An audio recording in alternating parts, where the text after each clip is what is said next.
السلام علیکم ناظرین، پروگرام سپ وتھ سائمہ کے ساتھ آپ کی میزبان سائمہ ملک آپ کی خدمت میں حاضر ہے. آپ کو پتہ ہے کہ اس وقت میں ایک ایسے گیسٹ کے ساتھ موجود ہوں جن کے ساتھ بات کر کے مجھے تو یقیناً مزہ آنے لگا ہے، لیکن ویورز مجھے امید ہے کہ آپ بھی بہت انجوائے کریں گے. آج ایک بہت اہم شخصیت کو، ایک بڑی پرسنالٹی کو ہم نے اپنے اسٹوڈیو میں دعوت دی کہ سپ وتھ سائمہ میں ہم گپ شپ لگائیں، ان سے ان کی جوانی، ان کے بچپن کی، ان کی زندگی کے خواب اور ان کا جو فیملی بیک گراؤنڈ ہے، ایک بہت بڑا فیملی بیک گراؤنڈ ہے، اس کے حوالے سے بھی بات کرتے ہیں کہ اس کے بھی ان کو کیا نقصانات ہوئے اور کیا فوائد حاصل ہوا. اسٹوڈیو میں میرے ساتھ موجود ہیں سینیٹر ولید اقبال صاحب. ان کو فارملی ویلکم کرتے ہیں. ویلکم ٹو شو سر.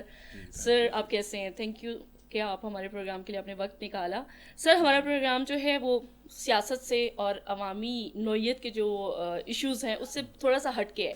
ہم نے سوچا کہ اتنی فرسٹریشن کا ماحول ہے، اتنی ٹینشن، اتنا ڈپریشن ہے سوسائٹی میں، کچھ ایسے اپنے پسندیدہ شخصیات کو بلائیں جن کو ناظرین سننا چاہتے ہیں، دیکھنا چاہتے ہیں، ان کی زندگی کے بارے میں بات کریں، ان کے بچپن کے بارے میں بات کریں، ان کی جوانی کے قصے سنیں. بہت لائیولی سا پروگرام ہے. میں چاہوں گی کہ آپ ہمارا بھرپور ساتھ دیں اور آپ اپنی زندگی کی ہر وہ شرارت، ہر وہ قصہ، ہر وہ عشق یا معاشقہ جو آپ نے زندگی میں کیا ہو وہ ہمارے ساتھ ضرور شیئر کریں. اینی وے پروگرام کا باقاعدہ آغاز کرتے ہیں. سب سے پہلے میں آپ سے پوچھوں گی کہ آپ کا بچپن کیسا تھا؟ شرارتی تھا، سوبر تھا، یا دبو سا لڑکا تھا، یا بہت ہی دبنگ سا لڑکا تھا؟ نہیں، یہ ڈرا سہما سا تو نہیں تھا، شرارتی ہی تھا. اور میرے خیال جس طرح زیادہ تر بچے ہوتے ہیں، اور نارمل سا بچپن گزرا تھا. اور وہ اس کا سارا ہی جو وقت تھا وہ لاہور میں ہی تھا. اچھا. آل دو اگر بچپن کو شروع کریں تو پیدائش سے اگر بات کروں میں تو پیدائش میں بھی، ہم یہاں اسلام آباد میں بیٹھے ہیں اور میری پیدائش راولپنڈی میں ہوئی تھی. اور ہم دو بھائی ہیں، ہم دونوں کی پیدائش راولپنڈی میں ہوئی تھی. صحیح. حالانکہ ہم ساری بچپن ویسے لاہور میں ہی گزرا. اور اس کی وجہ یہ تھی کہ میرے بڑے بھائی کی پیدائش ہوئی جب 1965 کی جنگ ہو رہی تھی. اور اپنا اس دوران یہ تھا کہ جتنی لاہور میں، کیونکہ لاہور بالکل جنگ کا محاذ تھا، تو جتنی ایکسپیکٹنٹ مدرز تھیں ان کو موو کر دیا گیا تھا لاہور سے، ایویکویٹ کر دیا گیا. اور زیادہ بڑا شہر پنڈی ہوتا تھا جو قریب تھا، راولپنڈی. تو جس دن میرے بڑے بھائی پیدا ہوئے، منیب اقبال ان کا نام ہے، تو 22 ستمبر کا دن تھا. اس دن 1965 کی جنگ جو ہے وہ اختتام کو پہنچی تھی. تو میری والدہ کے ایک ماموں ہوتے تھے مرحوم، وہ بریگیڈیئر تھے آرمی کے، وہ اس وقت موقع پہ موجود تھے. انہوں نے اس کے کانوں میں اذان دی. تو وہ میرے کو، کہ میرے والد لاہور میں تھے، تو انہوں نے یہ کہا کہ جی اس کا نام رکھ دینا چاہیے سیز فائر خان، کیونکہ اس دن سیز فائر ہوا تھا. میری پیدائش یہاں اس لیے ہوئی کیونکہ وہ گرمیوں کا موسم تھا، میں اگست میں پیدا ہوا تھا 2 سال بعد.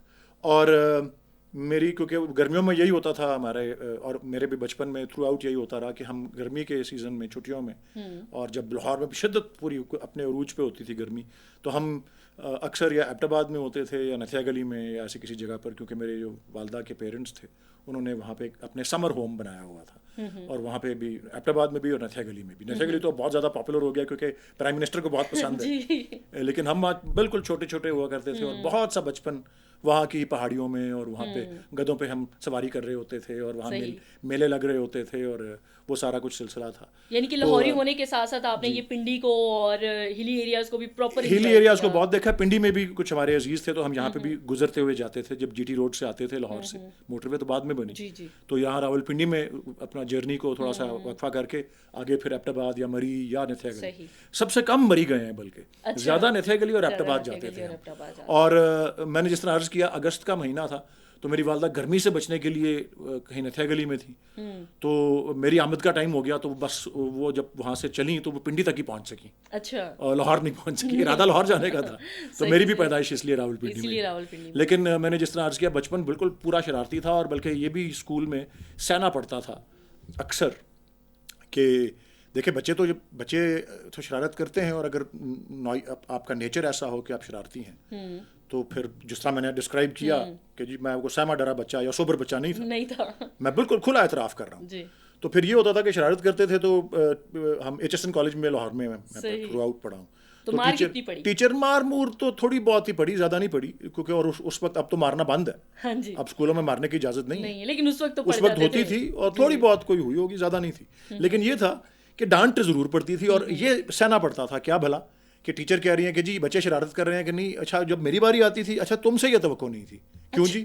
مجھ سے کوئی توقع نہیں تھی کہ جی آپ فلانے کے بیٹے ہو، آپ کا ابو اور آپ کے دادا اور وغیرہ. تو بچہ ہوتا ہے، وہ تو شرارتی ہوتا ہے. لیکن یہ ایک اس طرح کی ایک لوگوں کی ایکسپیکٹیشنز کا شروع سے بہت کم عمر سے جو یعنی ہے کہ ایک بہت چھوٹا سا بچہ وہ کیا اس کو تو ابھی کسی چیز کا اتنا آئیڈیا بھی نہیں کہ وہ کس بڑے فیملی بیک گراؤنڈ سے تعلق رکھ رہا ہے یا اس کے گرینڈ پیرنٹس کیا ہیں. ہاں جی نہیں لیکن وہ پھر ایک اور چیز بھی ہوتی تھی اسکول میں, مجھے اب یاد ہے میڈم ہماری جو ہوتی تھی ٹیچرز مختلف جماعتوں میں, ایک بات ہمیشہ ہر ٹیچر وہ کہا کرتی تھی ایک خاص موقع پہ, وہ یہ کہ جی کوئی آپ نے کوئی شرارت کی یا کوئی چھوٹی موٹی غلط کام کیا تو ہمارا اکثر جواب بھی ہوتا تھا, کم از کم میں نے ایسا جواب دیا کہ جی وہ میں نے تو نہیں کرنا چاہ رہا تھا جی, مجھے فلاں نے کہا, وہ میرا دوست سہیل نے کہا. تو آگے سے میڈم ہمیشہ ایک ہی ان کا جواب ہوتا تھا کہ جی اگر سہیل تمہیں کہ کنویں میں چھلانگ مار دو تو تم کنویں میں چھلانگ مار دو گے. تو میرے پاس اس کا جواب بھی ہوتا تھا کہ نہیں جی یہ میڈم میں نے تو یہ پینسل پھینکی تھی کسی دوسرے اسٹوڈنٹ پہ, یعنی کہ صحیح شرارتی. ہاں جی نہیں تو اسٹوڈنٹ پہ پینسل پھینکی, جی اس نے کہا تھا پینسل پھینکو. اچھا تو اس نے کہا کنویں میں چھلانگ والی بات کی, میں نے کہا میڈم پینسل پھینکنے میں اور کنویں میں چھلانگ مارنے میں بڑا فرق ہوتا ہے. صحیح. یعنی کہ آپ اس ٹائم پر بھی ٹیچرز کو ٹف ٹائم دے دیا کرتے تھے. چلتا رہتا تھا. لاہور سے تعلق ہو جی اور بچپن بھی شرارتی ہو, پھر نوجوانی کا ایک ٹائم آئے, پتنگ بازی کا کتنا شوق رہا؟ پتنگ بازی کا شوق یہ اس کو دیکھنے اور اس پہ تماش بینی کی حد تک جو ہے وہ تھا کافی. خود مجھے کبھی زیادہ اڑانی بھی نہیں آئی. گڑیاں لوٹی یا پکڑی یا کیا کیا؟ پکڑی اور لوٹنے کا تھا, کیونکہ وہاں اب تو خیر پابندی اس پہ بھی لگ گئی ہے, بیکاز لوگ اتنی وہ کرتے ہیں بد احتیاطی, اس وہ جو جان لیوا قسم کی وہ جو اسٹرنگ ہوتی ہے اس کے, ہمارے وقت میں اس طرح نہیں تھا. اس طرح نہیں تھا. اور یہ تھا کہ وہ ضرور ہوتا تھا کہ جی پتنگیں, ہمارا گھر میں کافی بڑا باغ تھا. یہ میں نے زندگی کے پہلے 10 سال اس گھر میں ہی رہا جہاں علامہ اقبال کی وفات ہوئی تھی. اس کا نام جاوید منزل ہے, وہ لاہور میں ریلوے اسٹیشن کے پاس ہے, اور اب جو ہے وہ پچھلے کوئی 40 سال سے وہ علامہ اقبال میوزیم کہلاتا ہے. تو اس میں بہت بڑا باغ بھی تھا, اور اس میں ایک اکثر گراؤنڈ میں آ کے پتنگیں گر جاتی تھیں اور ہم ان کو اٹھا لیتے تھے. اور پھر میرے کچھ کزنز ہیں جن کے پرانے شہر میں حویلی ہے, تو وہاں پہ ہمیشہ ان کی حویلی کی چھت پر اور ان کی حویلی کے سامنے ان کا پرانی, ان کی 100-150 سال پرانی حویلی ان کی فیملی کی, جو میری والد کے چھوٹی بہن کے ان لاز جو ہیں ان کے, جن کے معروف ایک صاحبزادے ہیں میاں یوسف صلاح الدین, جو کہ پی ٹی وی پہ ایک بڑا شو بھی کرتے ہیں اور پرائم منسٹر کے بڑے پرانے اسکول کے دوست ہیں. سو ان کے حویلی پہ بھی اور ان کے سنیما کی چھت کے اوپر بھی بہت زیادہ رونق ہوتی تھی. اور ایکچولی میں سمجھتا ہوں کہ میاں یوسف جو میرے کزن ہیں, بڑے بھائی ہیں, پھوپھی زاد, انہوں نے جس طرح لاہور میں اپنی جو ایک تو ان کے وہی تاریخی گھر تھا جن کو وہ ان کے پیرنٹس چھوڑ کے ماڈرن ایریا میں گلبرگ میں چلے گئے تھے, لیکن انہوں نے آ کے اس کو ریسٹور کر کے وہاں رہنا شروع کیا, اب بھی وہیں رہتے ہیں. اچھا. اور انہوں نے اس پہ اس طرح کا ایک سما بسنت کے موقع پر شروع جو کیا, میں سمجھتا ہوں اگر کوئی واحد چیز جس نے بسنت کو اس لیول تک پہنچایا یا زندہ رکھا, نہ صرف زندہ رکھا بٹ اس لیول تک پہنچایا کہ بڑے بڑے اس میں شرکت کرنے کے لیے پاکستان بھر سے پھر لوگ آنے شروع ہو گئے, پھر بڑی بڑی کمپنیز نے اس کو اسپانسر کرنا شروع کیا, ایک کلچر کا وہ حصہ بنا. میں سمجھتا ہوں اس کا بہت سا کریڈٹ میاں یوسف صلاح الدین کو جاتا ہے. تو وہ بھی ہم بچپن میں وہاں بھی بہت جایا کرتے تھے. تو اس طرح کا بھی ہوتا تھا کہ جی اب ذرا بڑے ہو گئے تھے, تو اب وہ اسکول میں ہم پریپ اسکول میں چلے گئے تھے, 7ویں 8ویں میں ہم میڈمس کے بجائے سرز ہوتے تھے. تو سر نے پوچھا, ہم نے ہمیشہ گھر میں کوئی نہ کوئی بات گھڑ کے کہ جی وہ چھٹی ہو گئی ہے, جی اسکول نے چھٹی دے دی ہے, بل گھڑ لی بات. تو ظاہر ہے بری بات ہے, جھوٹ نہیں بولنا چاہیے. کہتے تھے بخار ہو گیا, جھوٹ نہیں بولنا چاہیے. نہیں, گھر میں ہم کہہ دیتے تھے جی کہ چھٹی ہے, اسکول نے چھٹی دے دی ہے. اور وہ یہ تھی کہ جی کہ میرے والد جو ہمیشہ اپنے کام میں مگن ہوتے تھے, کیونکہ وہ لکھنے پڑھنے والے آدمی تھے, جج بھی تھے اس وقت, اور زیادہ وہ توجہ نہیں دیتے تھے اتنی زیادہ, مطلب ہم والدہ ہی بہت زیادہ اسکول بھی چھوڑنا, ہمیں لینا وغیرہ, مدر کا زیادہ, ان کا زیادہ تھا. اچھا وہ کہیں گئی ہوئی, پیچھے سے بسنت آ گئی, ہم نے کہا ابو وہ بسنت پہ چھٹی ہے اسکول میں. تو ہم جب چھوٹے ہوتے تھے تو اسکول کا نوٹس آیا کرتا تھا کہ جی چھٹی ہے فلان دن. تو انہوں نے کہا نوٹس کہاں ہے اسکول کا؟ ہم نے کہا جی نوٹس نہیں ہے, ہم اب بڑے اسکول میں چلیں گے, پریپ اسکول میں, وہاں نوٹس نہیں ایشو. تو وہ چھٹی, ہاں جی وہاں چھٹی ہو گئی, ہم نے چھٹی کر لی, انہوں نے مان لیا, انہوں نے چیک ہی نہیں کیا. امی ہوتی تو انہوں نے جا کے چیک کرنا تھا کہ اچھا میں ابھی پتہ کرتی ہوں فون کر کے. یعنی کہ آپ کالج سے پہلے ہی اسکول بھی بنک کرتے تھے؟ تو اسکول میں وہ جا کے بسنت کی چھٹی بھی کی ہم نے, اور پھر اگلے دن سر نے پکڑ لیا, اچھا جی کل نہیں آئے تھے, ویئر ور یو؟ ہم نے کہا جی وی ور فلائنگ کائٹس. تو انہوں نے کہا I have to talk to your father, where is he? میں نے کہا he was also flying kites. لیکن میرے والد نے بھی, اللہ تعالیٰ ان کو غریق رحمت کرے, اپنی یادداشتوں میں لکھا, انہوں نے اپنی ایک آٹو بایوگرافی, اپنا غریباں چاک اس کا نام ہے, وہ لکھی ہوئی ہے. اس میں بچپن میں بتایا کہ وہ بھی پتنگ بازی کا تھوڑا بہت شوق رکھتے شوق تھے رکھتے اور تھے۔ کہتے ہیں کہ اکثر جب میں چھت پہ اسی گھر کی چھت پہ پتنگ بازی، جب ہمارا بچپن بھی جہاں گزرا جاوید منزل میں، کہ میں پتنگ بازی کر رہا ہوتا تھا تو میرے والد یعنی علامہ اقبال آ کے میری وہ پتنگ پکڑ لیتے تھے ڈور کو، گریٹ۔ اور کہتے ہیں جب بھی انہوں نے آ کے میری ہاتھ سے ڈور پکڑی اور پتنگ کو کیا، وہ ہمیشہ کٹوا دی۔ وہ مجھے لگتا ہے شاید اقبال صاحب، علامہ اقبال صاحب اسی لیے آتے تھے ہاں کہ جی، بس اب بچے کی پتنگ کٹ جائے ہاں اور یہ اپنے کسی اور کام کو لگیں۔ جناب کالج لائف کی طرف آتے ہیں۔ کالج لائف اس طرح تھی جی کہ میں تھوڑا سا بتا دیں کہ جس کس طرح دیکھیں نا کالج جی، سے آپ نے وہ کیا، ایک ایچسن تعلیم کالج حاصل لاہور کی؟ میں جو تعلیم حاصل کی، وہ اپنا دوسری جماعت سے لے کر جو اے لیول ہوتا ہے جس کو آپ 13ویں جماعت اس زمانے میں ہوتی تھی، تو وہ تقریباً میری عمر 17.5 برس تھی جب ایچ ایس این کالج ختم کیا، او لیول بھی کیا، اے لیول بھی کیا۔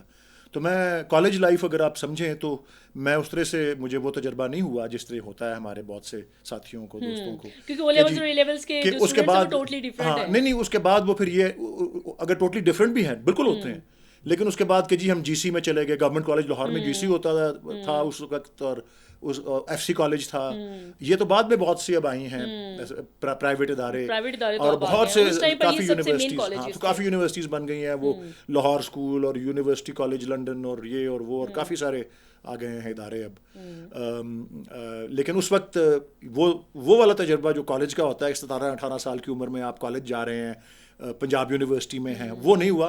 میں 18 سال کی عمر میں امریکہ چلا گیا تھا، اچھا، تو 4 سال کی ڈگری تھی، وہ بفضل خدا 3 سال میں کر لی، کیونکہ وہ اے لیول کا جو تھوڑا سا سسٹم ان دنوں میں تھا وہ امریکی اسکول کے سسٹم سے 1 سال ذرا زیادہ ہوتا تھا، صحیح، تو اسے آپ وہاں امریکہ جا کے اپنی یونیورسٹی میں اپیل کر کے 1 سال کی چھوٹ لے لیتے تھے۔ تو میں نے 4 سال کالج کی لڑکیوں کے کالج کے باہر گھومنے پھرنے کا بھی موقع یہاں پاکستان میں نہیں ملا جی، اور وہاں اس کی ضرورت نہیں تھی، وہاں تو لڑکیاں لڑکے اکٹھے پڑھتے تھے جہاں میں پڑھتا تھا، تو پھر آپ نے وہ کمی وہاں پوری کی جی، وہ کمی یہاں والی وہاں پوری کرنے کی کوشش کی؟ بالکل جی، اپنا جس طرح آپ کو میں نے بتایا کہ بچپن بھی جو تھا وہ نارمل بچے والا ہی تھا، شرارتی، کو سہما ہوا ڈرا ہوا نہیں، تو پھر میں یہ تو نہیں کہہ سکتا کہ جی میں 18-19 سال کا ہو کے امریکہ میں تھا تو میں بڑا شریف آدمی بن گیا تھا اس طرح سے، تو جو اپنا اس وقت اس عمر میں جو شوق ہوتے ہیں لوگوں کے وہ بھی اپنا ظاہر ہے اس طرح سے تھا۔ اس وقت آپ کو کسی لڑکی سے کوئی محبت، کوئی بہت زیادہ نہیں جی، نہیں وہاں ایکچولی سچی بات یہ ہے کہ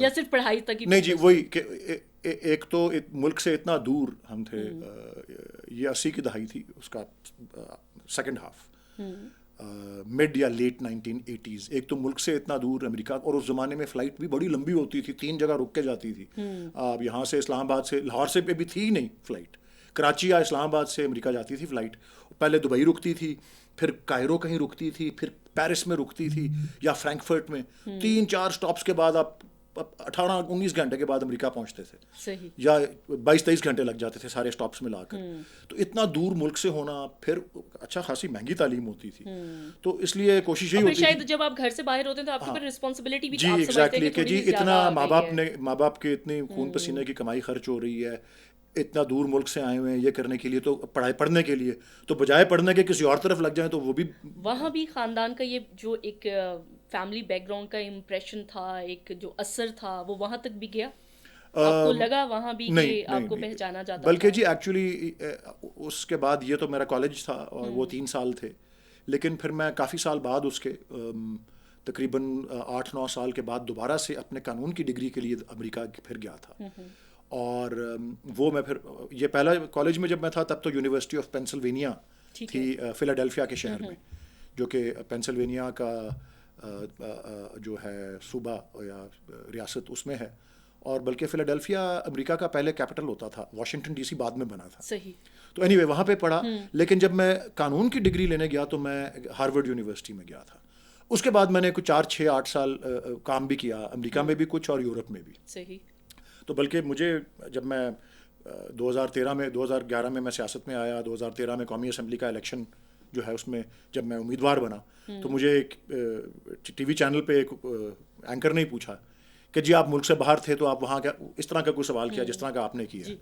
تو میں نے کہا جی ایک بڑی قابل قدر بات تھی جو مجھے لگی جب میں ملک سے باہر تھا، خاص کر جب میں پروفیشنل تھا، ڈگری لینے کے بعد جب میں کام کر رہا تھا، کیونکہ کام کو بھی بڑی اللہ تعالیٰ نے بڑی اس میں سرخرو کیا، کلائنٹس کو ورک اپنا باسز کو پسند آتا تھا کام میرا, کیونکہ میں لا کا کام ہی کر رہا تھا. تو میں نے انہوں نے کہا کہ جی باہر کا تجربے کے بارے میں بتائیں. تو میں نے کہا کہ جی مجھے سب سے قابل قدر بات یہ لگی کہ مجھے کبھی کسی نے جو بھی اچھا برا کیا وہاں پہ میرے اپنے کھاتے میں ہی گیا. کبھی کسی نے یہ نہیں, مجھے امریکہ میں یورپ میں کبھی کسی نے یہ نہیں پوچھا کہ تمہارا باپ کون ہے یا کیا کرتا ہے یا تمہارا دادا کون تھا, کبھی کسی نے نہیں پوچھا. یہاں پہلا سوال یہی ہوتا تھا پاکستان میں, اور پھر بچپن سے ہم اسکول میں یہی سنتے آتے تھے وہی کہ جی تم سے یہ توقع نہیں تھی, تمہارا یہ تمہارا وہ وٹ ایور. اچھا چلیے اس کے اوپر بات کرتے ہیں, یہاں ایک چھوٹی سی بریک لیتے ہیں, لیکن ساتھ میں سینیٹر ولی صاحب سے پوچھیں گے کہ اس کے کتنے نقصانات اور کتنے انہوں نے فوائد بھی اس چیز سے گین کی ہے. بریک لیتے ہیں, دوبارہ حاضر ہوتے ہیں.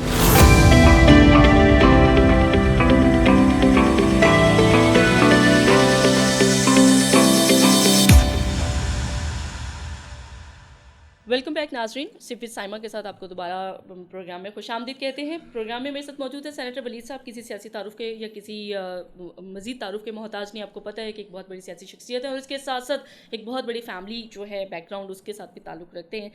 ولید صاحب مجھے یہ بتائیں کہ آپ نے کہا کہ جی باہر آپ کو لوگ اتنا زیادہ نہیں پوچھتے تھے اور یہاں فیملی بیک گراؤنڈ کے بارے میں زیادہ بات ہوتی تھی. جوانی کا کوئی ایسا قصہ بتائیں جو اس فیملی بیک گراؤنڈ سے ہٹ کے کچھ ایسا قصہ ہوا ہو کہ جس کے اوپر ایسا کوئی امپیکٹ نہ پڑ سکا ہو, کہ آپ کو لگا ہو کہ نہیں I am quite much free now, میں کچھ بھی کروں گا تو اثر نہیں پڑے گا.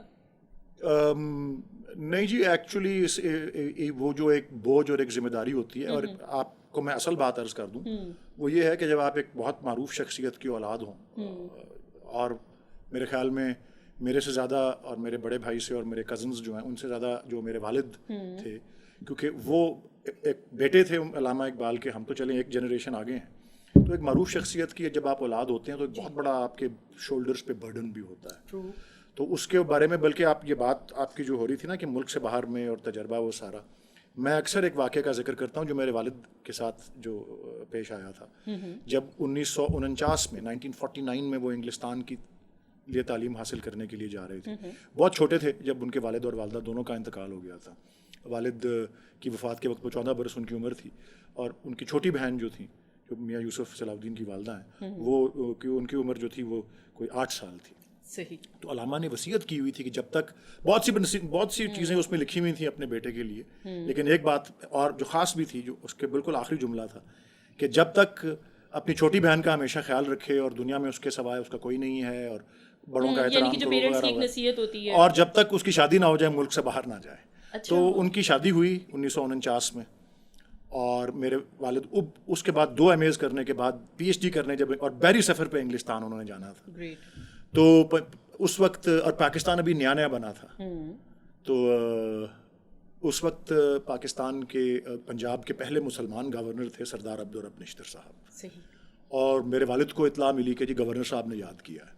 اور میں جب بھی, کیونکہ اب تو ہمارے پارٹی کی گورنمنٹ ہے پنجاب میں بھی اور سینٹر میں بھی, گورنر ہاؤس میں اکثر ہم جانا ہوتا ہے, کوئی نہ کوئی تقریب ہوتی ہے, کوئی حلف برداری وغیرہ, تو سب ایک ان کا بہت بڑا پورٹریٹ بھی لگا ہوا ہے. تو میں اکثر اپنے کالیگس کو, اپنے ساتھیوں کو اس کا بتاتا ہوں, اسی واقعے کا, ان کا پورٹریٹ دیکھ کر, کہ میرے والد کو انہوں نے گورنر ہاؤس بلایا اور انہوں نے کہا کہ میں نے آپ کو بیٹا, یا جو بھی کہا انہوں نے, کیونکہ میرے والد کو یاد رہی ساری عمر وہ بات, کہ جی میں نے آپ کو یہاں اس لیے بلایا ہے کہ آپ انگلستان پڑھنے کے لیے جا رہے ہیں, اور آپ کے والد اور والدہ انتقال کر چکے ہیں, اور میں نے کہنا یہ تھا کہ قائد اعظم کی کوئی اولاد نرینہ نہیں تھی, لیکن آپ علامہ اقبال کے فرزند ہیں اور آپ ملک سے باہر جا رہے ہیں. میں نے آپ کو بلا کے صرف یہ کہنا تھا کہ آپ خیال رکھیے گا کہ آپ کس کی اولاد ہیں, اور آپ سے کہیں ایسا کوئی کام سرزد نہ ہو جس سے آپ پر برا نام آئے, کیونکہ آپ کے اوپر برا نام کا آنے کا مطلب آپ کے والد کے اوپر اور آپ کے ملک کے اوپر برا نام آئے گا. تو یہ میرے والد کو ساری عمر بات یاد تھی, اور ہمیں بھی انہوں نے ہمیشہ اس طرح کی ہی تربیت دی.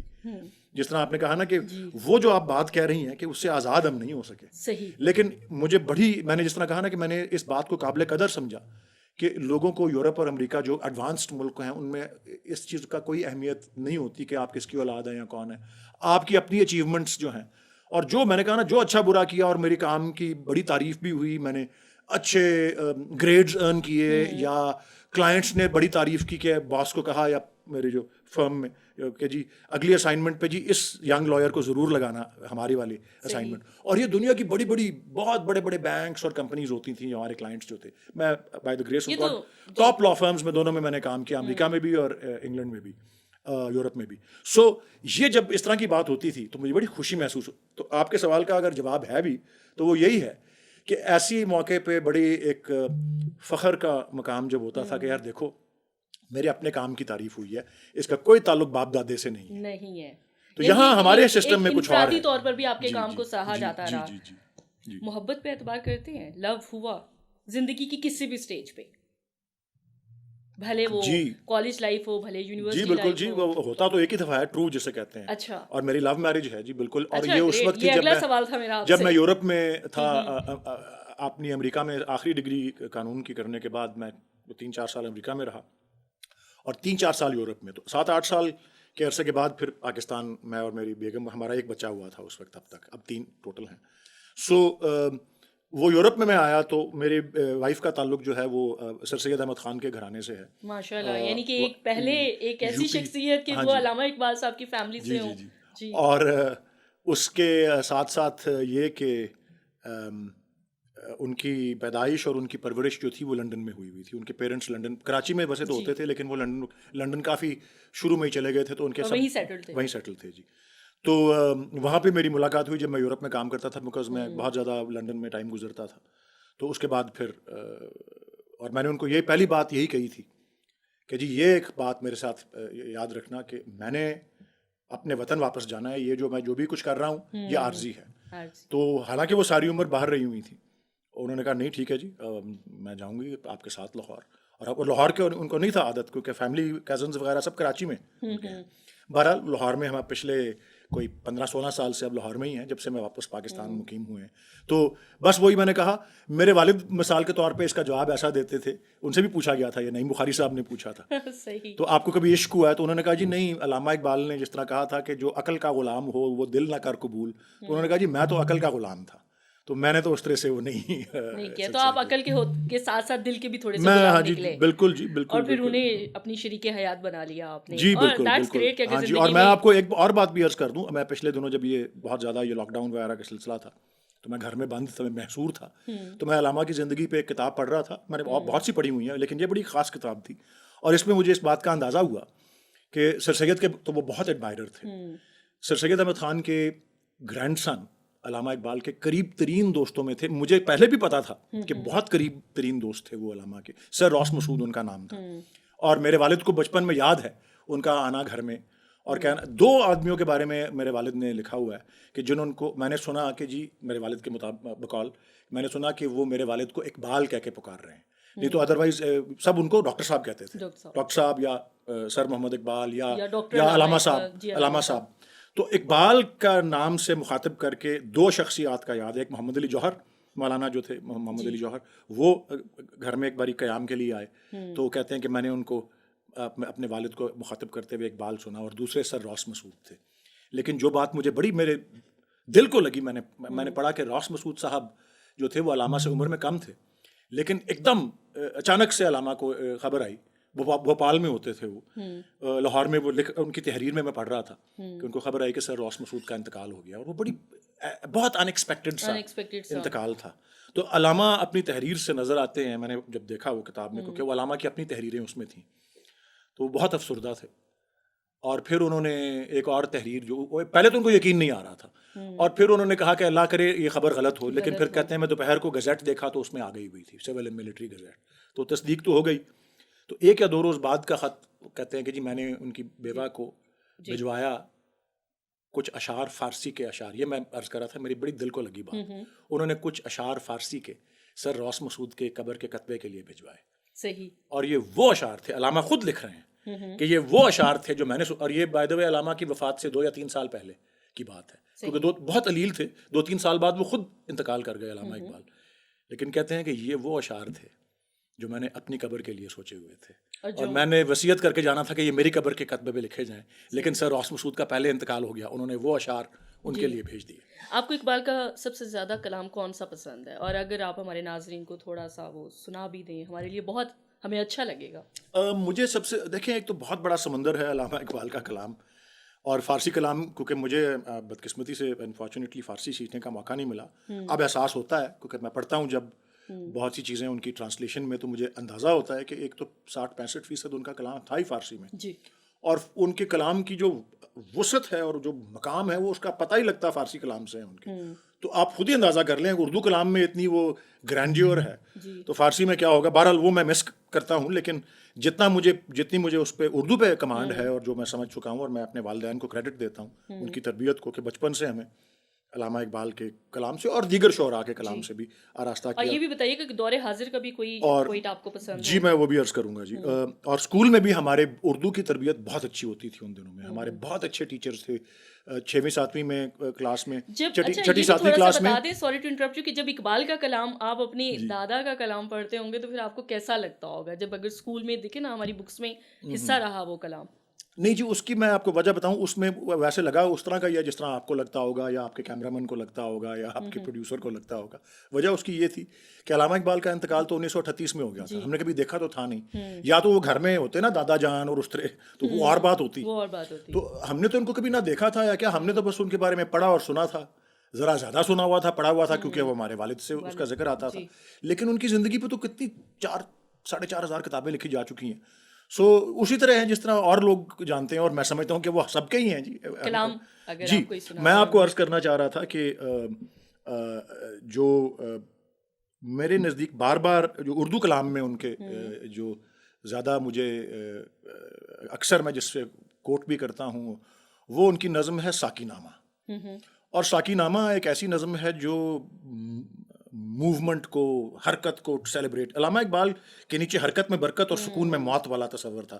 وہ ہمیشہ جس طرح وہ سورج چاند ستارے ایک گردش میں ہوتے ہیں, وہ اس میں یہی سمجھتے تھے کہ اسی طرح انسان کو بھی ہمیشہ ایک موشن میں رہنا ہے. وہ ایک ہیونلی باڈیز اور وہ جو سارا سلسلہ ہے وہ انسان کے لیے بھی ایک میسج ہے اللہ تعالیٰ کی طرف سے کہ ہمیشہ وہ کانسٹنٹلی اس میں رہے, اپنا ایک بے چینی بے قراری میں کہ خوب سے خوب ایگزیکٹلی خوب سے خوب تر کی تلاش رہے.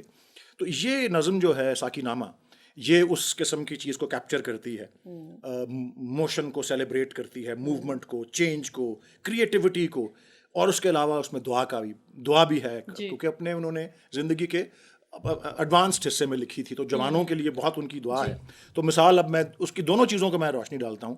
ایک تو وہ جو بتاتے ہیں کہ وہ پہاڑ میں چلنے والی ندی کا ذکر کرتے ہیں, تو اس کو جس طرح سے وہ ڈسکرائب کرتے ہیں ساقی نامہ میں کہ وہ جوئے کو ہستاں اچکتی ہوئی, اٹکتی لچکتی سرکتی ہوئی, اچھلتی پھسلتی سنبھلتی ہوئی, بڑے پیچ کھا کر نکلتی ہوئی, رکے جب تو سل چیر دیتی ہے یہ, پہاڑوں کے دل چیر دیتی ہے یہ, ذرا دیکھ ایسا کہ یہ لالا فام سناتی ہے یہ زندگی کا پیام. تو یہ دیکھیں نا, زندگی ان کے نزدیک یہ موشن ہے جو کہ ایسا, مطلب وہ جس طرح ریور انڈس کو اگر آپ دیکھیں نا بشام میں ادھر تھاکوٹ کے اندر یہ جو کوہستان کا علاقہ ہے کے پی میں, کس طرح رور کرتا ہوا گرجتا ہوا ریور ہے, وہ اس طرح کا ریور بن کے علامہ بتا رہے ہیں کہ وہ جو جوئے کوہستان ہے جو پہاڑوں سے آ رہا ہے اور پتھروں کو بھی توڑ دیتا ہے, ایسا یہ ان کا میسج ہے. شخصیت میں ایسی چیز پاتے ہیں؟ نہیں, آئی ڈونٹ تھنک سو. وہ یہ قلم اور لکھنے کی حد تک علامہ کا جو ہے وہ ہے. ویسے علامہ صاحب اور ان کی آگے فیملی, ہم تو ڈسکرائب اپنے آپ کو یہی کرتے ہیں کہ ہم زیادہ جس طرح ایک شاعر ہوتا ہے حساس طبیعت کے لوگ ہیں, ایموشنل ہیں, جذباتی ہیں, بٹ ناٹ اس طرح سے. لیکن یس اپنا تقریروں کے لیے اور گفتگو کے لیے, لوگوں کو انسپائر کرنے کے لیے یس, لیکن یہ نہیں کہ جا کے پتھر توڑنے لگ پڑے یا ایسی کوئی بات. تنہائی پسند ہے یا خوش مزاج؟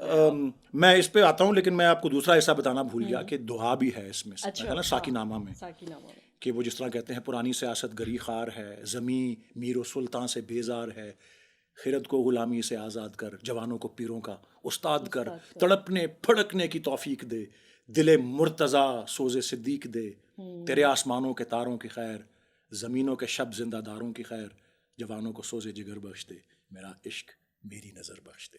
تو یہ ان کی ساقی نامہ, یہ وہ موشن کا تصور, اور یہ دوسرا یہ دعا والی بات بھی, اور ساتھ میں اس میں بھی ایک میسج ہے. بالکل بالکل. تو پھر کیا یہ ساری چیزیں ابھی جیسا آپ کہہ رہے ہیں کہ آپ ہمبل کائنڈ سے ہیں, یا پھر ایک بڑی گرج چمک والی پرسنالٹی ہے, بڑا جوش و جذبہ پایا جاتا ہے نا,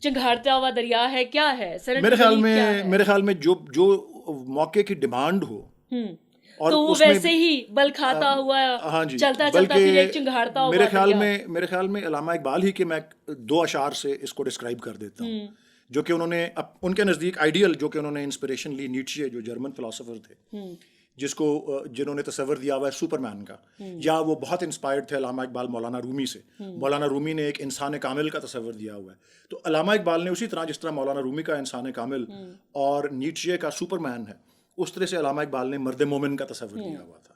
تو اس کے بارے میں مثال اب آپ کو دیتا ہوں کہ وہ بتاتے ہیں, ہو ہلکا ہے یاراں دوستوں کی صحبت ہو ہلکا ہے یاراں تو برے شم کی طرح نرم, رز میں دوستوں میں ہو تو ریشم کی طرح نرم ہے, لیکن اگر سچ اور جھوٹ کی جنگ ہے تو نا, ہو ہلکا ہے یاراں تو برے شم کی طرح نرم, رز میں حق و باطل ہو تو فولاد ہے مومن, افلاک سے ہے اس کی حریفانہ کشاکش, کیا آسمان سے مقابلہ کرتا ہے, افلاک سے ہے اس کی حریفانہ کشاکش, خاکی ہے مگر خاک سے آزاد ہے مومن. تو یہ کہاں ایک طرف کہ آپ نرم مزاج ہوں اور ایک طرف ریشم کی طرح نرم اور فولاد بھی, بھی, اور خاک کی اور خاک سے آزاد بھی, کہ آسمانوں سے سچویشن کے اکارڈنگلی ہر طرح سے اپنے آپ کو جو ہے وہ مولڈ کر جس طرح علامہ نے سبق دیا ہے. That's great. فلمیں ڈرامے دیکھنے کا کتنا شوق ہے جی؟ اب تو بالکل ہی نہیں, شوق تو ہے جی لیکن وقت نہیں ہوتا جی.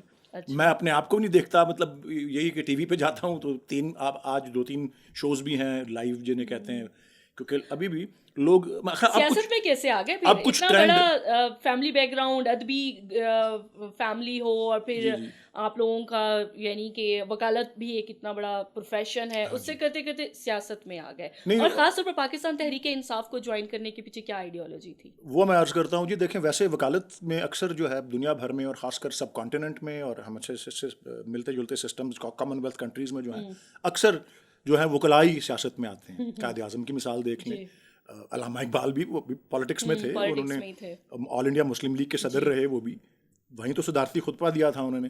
اسی طرح بل کلنٹن, بیرک اوباما, یہ ٹونی بلیئر, یہ اس طرح کو دنیا بھر میں, آئی تھنک پنڈت نہرو بھی جو تھے وہ بھی قانون کی تعلیم انہوں نے حاصل کی ہوئی تھی, مہاتما گاندھی بھی جو تھے وہ بھی انہوں نے بھی قانون کی تعلیم حاصل کی ہوئی تھی اور پریکٹس کچھ کرتے تھے.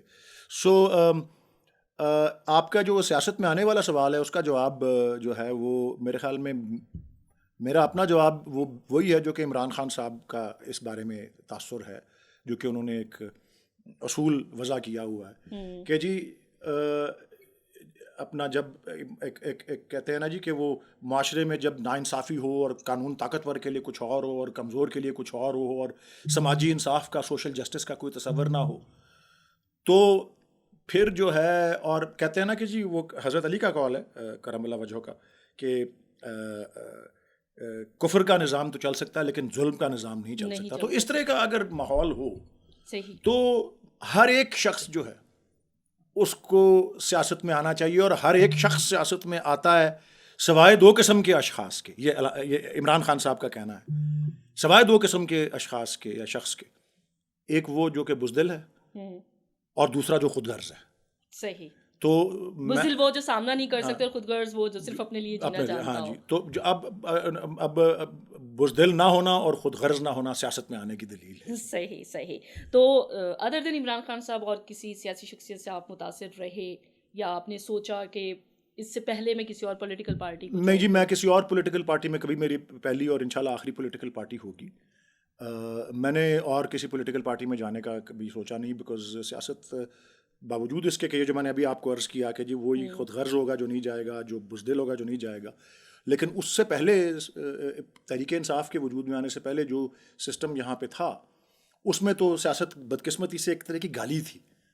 تو یہ میں نے ایک محسوس کیا کہ جی اس میں یہ ایک ایماندار اپ رائٹ شخصیت جو کہ محب وطن پاکستانی, جس نے پاکستان کے نام کو اتنا اپنا پاکستان کے پرچم کو اتنا بلند کیا کھیل کے میدان میں, فلاحی کام کے میدان میں, تو وہ ایک انسپریشن بھی تھی. اور یہ بھی کہ جی میں سمجھتا ہوں کہ جی سیاست میں آنا تھا تو اگر یہ ایسی جماعت اور ایسا لیڈر نہ ہوتا تو میں نہ آتا.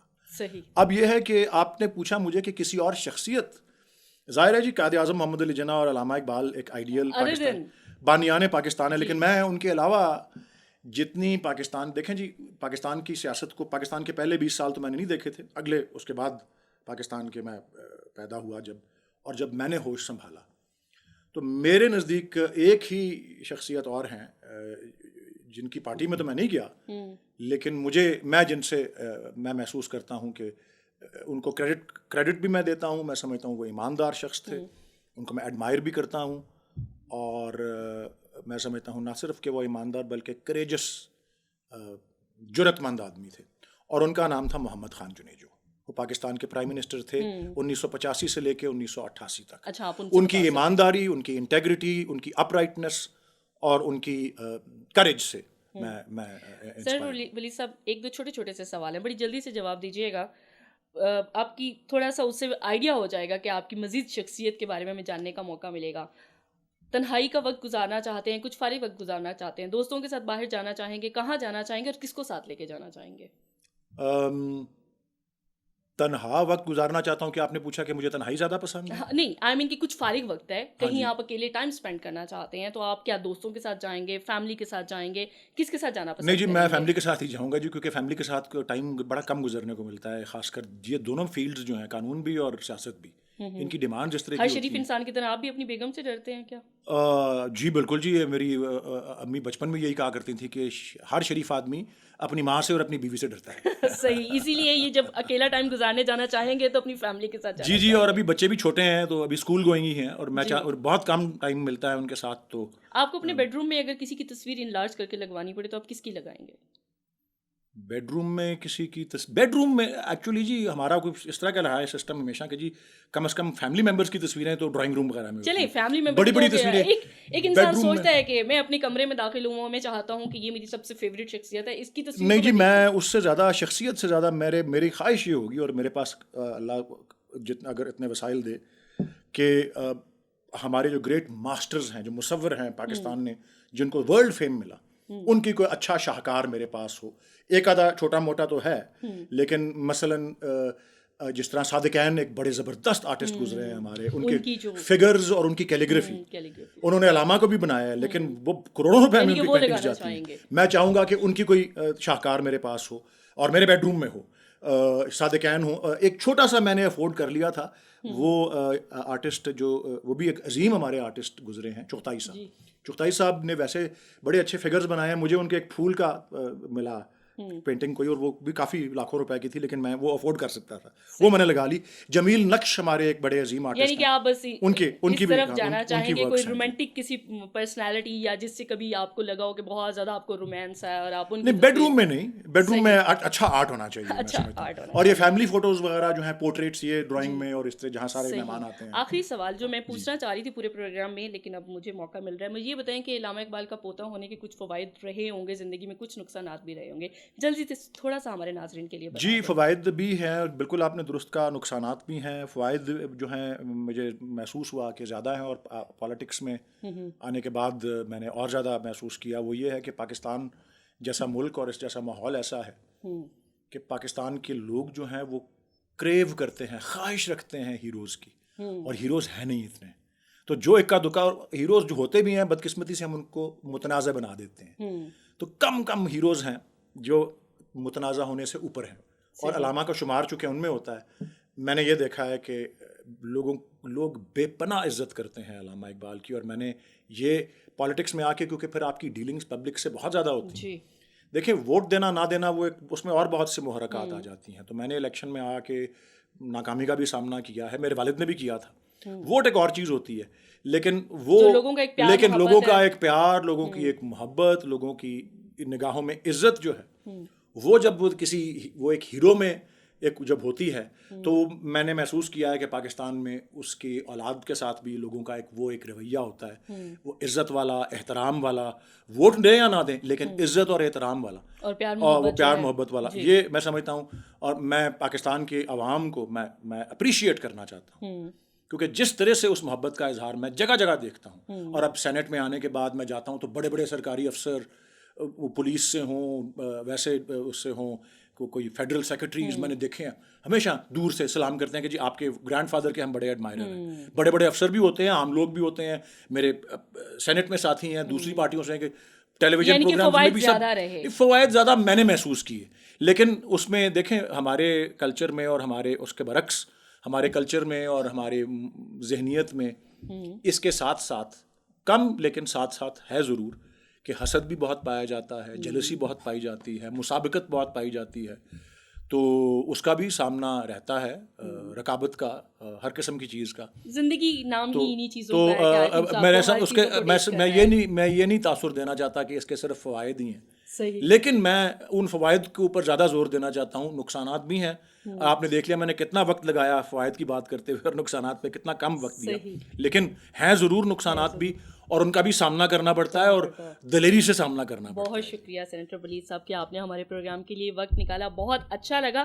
سینیٹر ولید صاحب کی باتیں ہی بہت انٹرسٹنگ تھیں کہ مجھے پروڈیوسر صاحب جو ہیں وہ بار بار کہہ رہے تھے کہ وقت آپ کے پاس اب محدود ہے، لیکن میں امید کرتی ہوں کہ آپ کو جو ہے سینیٹر صاحب کی جو باتیں ہیں ولید صاحب کی، اور جس طریقے کا جو فیملی بیک گراؤنڈ لے کے وہ یہاں بیٹھے ہیں، وہ ساری جو ایک انسپریشن ہے ہمارے لیے، وہ آپ نے بھی انجوائے کی ہوگی. میں نے تو ڈیفینیٹلی انجوائے کی ہے. اگلے پروگرام تک کے لیے اجازت دیجیے. اللہ حافظ.